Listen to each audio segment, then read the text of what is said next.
What's going on, everybody? Blazing Tech, and in today's video we're going to be talking about mid-sized trucks, namely the Nissan Frontier and the Toyota Tacoma, because these are the trucks that I really keep a pulse on.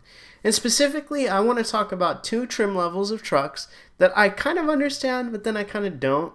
And I want to talk about its ramifications in terms of one side of a consumer market and another side of the consumer market. And I want to open the discussion with the Pro X Nissan Frontier and the two-wheel drive TRD off-road Nissan Frontier. So I'm not going to go into depth with the figures. You can see here that when I say TRD off-road two-wheel drive, I will give to Toyota this. On all TRDs, on the off-roads, even two-wheel drive or four-wheel drive, you do get a rear locking differential. I think that is a good thing. But on the TRD off-road, you also get the Bilstein 4600 shocks. You get all-terrain tires, and then the off-road wheels, which are black and they are machined. You also get the black fender flares. So that's the difference between the SR5 and the TRD off-road. Now, it's great. It looks cool, the two-wheel drive. I think that's a little bit of a price gouge because mechanically, you're not getting that four-wheel drive system. Yes, I understand that you get a locker, but I'm sure that an SR5 4x4 can go more places than a TRD off-road with a rear locker. Now, I know somebody's going to tell me, I can take a two-wheel drive anywhere, four-wheel drive, blah, blah, blah, blah. Okay, yeah, more power to you, my friend. But I'm saying out of the box, I would have more confidence in an SR5 4x4 than a TRD off-road two-wheel drive with a locker. So essentially what you're doing with this truck is you're catering to a market that wants a truck that looks really cool and that will fit the bill, but maybe you don't want to pay for the four-wheel drive, which I completely understand. Let's go ahead and take a look at the Nissan side. The same thing can be said about the difference between the Pro X as well as the Pro 4X. At least here with Nissan, the price difference between the Pro X and the Pro 4X, let's see. I'm getting a little confused here. Okay, here we go. Oh, there's just a little difference there. The price difference between SV and Pro X isn't too much because, again, here, you don't get the Bilstein shocks. You do get the off-roady wheels and tires. You get the black fender flares, and then you get a couple other goodies here you can see. But they look the same. The Pro X and the Pro 4X look the same. And on the Nissan side, the only Nissan Frontier that will get the locker is the Pro 4X, and that's a rear electronic locking differential, which if you're going to do any off-roading, that's kind of a must. It'll get you out of hairy situations, and it gives you that confidence to push your truck to the limit.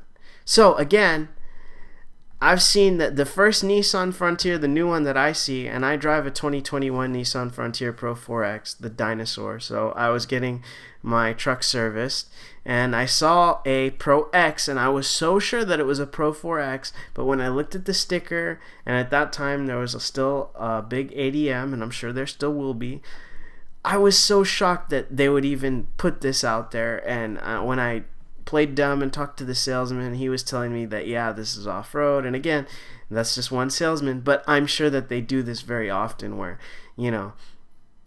if I was a consumer, I would like to know that mechanically speaking, the Pro X is the exact same as the SV and it costs less money.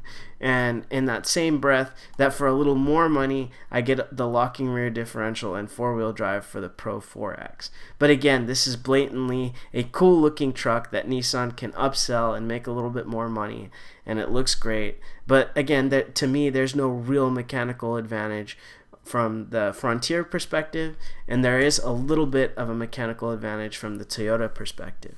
But if we break this down, what both manufacturers are doing is they're recognizing that one side of the market wants cool looking trucks, but maybe they're not going to off-road or they're not going to really use to their quote-unquote full potential. So they said, here you go, guys. Here's a cool looking truck that looks the part, that looks like our rugged counterparts. They want that rugged look, but it's not going to be as capable.